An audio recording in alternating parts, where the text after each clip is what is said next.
So there's three stories today. Um, so the first is it took place about 10 years ago. I was about 10 or 11, more towards 10, I think. About 10, 11, and it had snowed really badly. It would have been December or January, and I was at school, so it must have been before or after the Christmas holidays, and it snowed really, really badly. We were at school, and I think it was snowing in the morning, but I'm not sure. But I definitely know by the time we got to school and everything, and I don't know if it was late in the day or if it was in the afternoon or it may be the morning, but basically it had started snowing, so it had snowed really badly. So the school had no choice but to send us all home. So basically we were in the classroom, and so this is primary school. So this is the one before high school.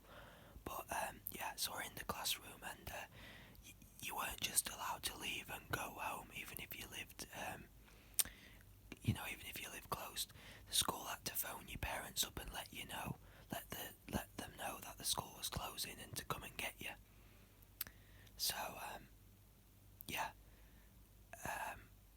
pupil by pupil, we were all taken out. So your parents would come to the school, collect you one by one, and go. So we're in a classroom of about probably, I think, 20 or 30 kids. Not 30, but I think about maybe 18, something like that. No, not even that. About 15. And the parents would come to the school. The kid's name would be called out. Off they went, and so on and so forth. Until me and my brother, my mum came to get us. Because the school had called our parents as well, so it was only my mum who was in it. Had to walk all the way up to school to collect us. We always walked to school as well. I'm not sure if we went to school in the car that day, but we always mostly pretty much walked to school. So our names were called out, and we got our stuff, and we left. And it was snowing really, really badly.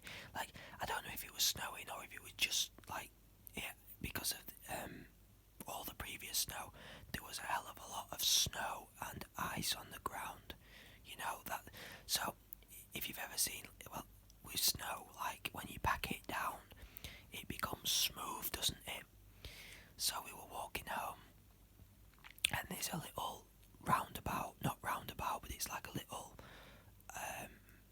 not island, but you can cross from three ways, basically. So it basically split off down to three roads. So you could go straight ahead, you could go back, and you could go, it was sort of a T shape, and at the top of that T shape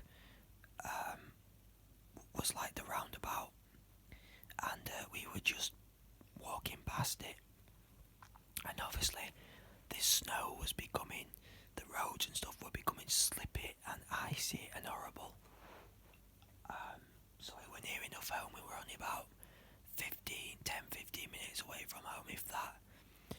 And a car was coming up the road, so it came up the road, and then it had to make a sharp turn to carry on. It'd make sense if I drew it out, but yeah, we'll just keep it simple. So there was me, my mum and my brother, and we were walking, we were just coming up past the road, when this car was behind us. It must have made, not a wrong turn, but it had made an error, and it mounted the pavement due to the snow, and I kid you not, it came within inches of knocking us down. I think it tapped me on the leg, or my mum and my brother, or it definitely, I think it touched us, do you know what I mean? There were a few, it had bumped us ever so slightly, I don't know what the guy did, but he managed not to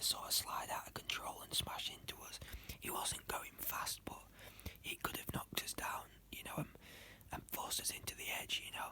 It was like grass and like that, you know what I mean? But yeah, he got out and he was very apologetic and stuff and very shaken up, and I just remember thinking, you know, because the roads are so dangerous, I just wanted to get home. But yeah, he wasn't a dangerous driver or anything. I don't know if he was speeding or anything. It could have been that, I don't know. It just, one minute we were walking, and then I think as you get older, your mind alters like certain memories. What you think happens didn't happen, or I think I looked back and saw the car I didn't know, but I only saw the car I think when it touched us or when it mounted the curb. I didn't see the car coming or anything. That's how I knew the car was there, because it nearly hit us. If that makes sense, it all happened so quick, you know. And if it had been going any faster, it would have, you know, knocked all three of us down. But we were lucky and fortunate, and we got home. So my second story involves round about the same time, maybe a year, 2 years on top. No, it was before that, about a year or 2 years before that, or it might even be the same year, but I'm pretty sure it was 2 years before. We had a caravan, and we used to go there throughout the year. So one night we packed up our stuff one evening. I think it was evening. It might have been, you know, I'm not sure when it was. But one evening slash early night time, we packed our stuff up and we got in the car. It wasn't actually a car. It was a Land Rover. So we got in the Land Rover, and we headed out to come to the, you know, to that night we headed over to come to the place where the caravan was, and I'm not sure if the journey started out light and it got dark, or if it was dark the whole time. But we were about an hour away from the caravan, something like that, when we were just driving on the road. I think we were going about 30 miles an hour or something. I couldn't remember because I was only a kid and didn't know about these things, but I remember we were driving, and all of a sudden, all of our headlights, pitch black road, all of our headlights went. The only other thing you could see was other cars.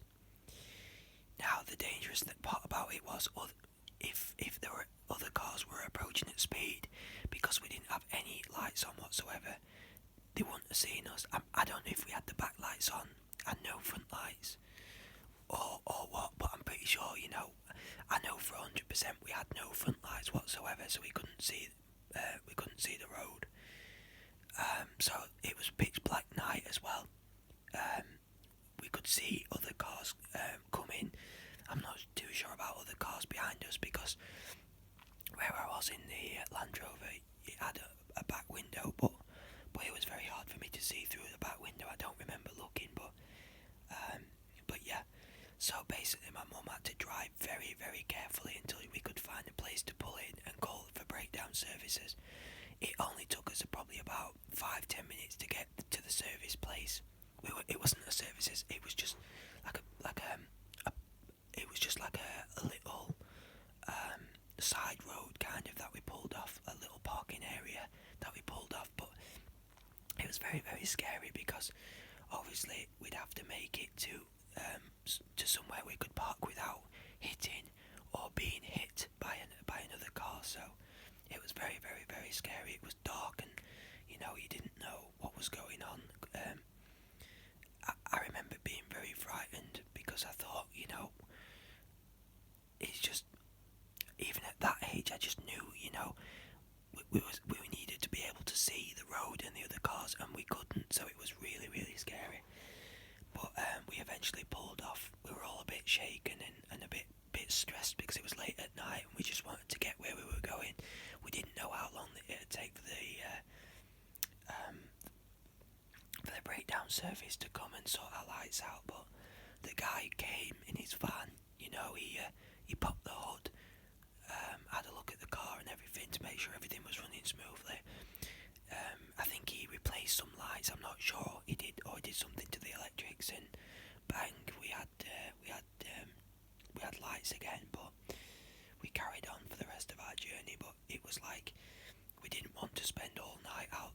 because we didn't actually know where we were. Yes, we knew where we were because we passed through a certain place, but we'd never been in that area. We just sort of passed through it, kind of, and we just wanted to get to where we were going. You know, we had a long drive ahead of us, and you know, in that 5 to 10 minutes of driving on that dark road with no lights, you know, anything could have happened. So, you know, all credit to my mum and her driving capability. She kept calm and she got us to where we needed to be.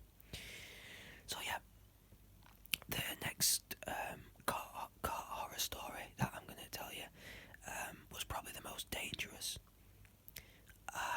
and it involved a lorry, or a truck to Americans. I'll call it a truck, you know. To us British people, it's a huge lorry, but a huge truck to Americans. So one night, I don't talk about my family often because there's only a few family members that matter to me anymore. So a few of the family members that I mentioned, I have nothing to do with now. But for the sake of the story, I'll just tell it how it is. So basically, it was my dad's turn to have us for the night, and it was me, my dad's mum. My dad was driving, and my brother. So me and my brother were in the back. My dad's mum was in the passenger seat, and my dad was driving. And we got on the motorway, or that's highway to Americans, and we were near enough, like halfway, to go in to my dad's place. We were halfway there when my dad's suspicions became aroused. That the guy in the big truck wasn't driving properly. He was either falling asleep at the wheel or he was drunk. And the closer we got to the truck driver, we just knew we had to get past him. You know, we just wanted to put his foot down and speed past him. Anyway, we ended up getting caught between a few other cars. He was right at the side of us. He did come behind us for a lot of the way as well. He was slightly behind us and to the left, but you know, he was dangerous. He was driving dangerously in front of us and behind us, and you know, it was one of them where my dad's mum was just saying, you know, let's just drive faster, let's get away from him before he has time to swerve into us. I don't know whether he was drunk to this day. I don't know whether he was sleeping at the wheel, but basically, imagine the biggest truck you can, you know, swerving towards a car. You know, it came towards us, you know, nearly touched us and backed off a bit. Or if it was going to hit into the behind us, it came up behind us, nearly touched us and backed off, you know.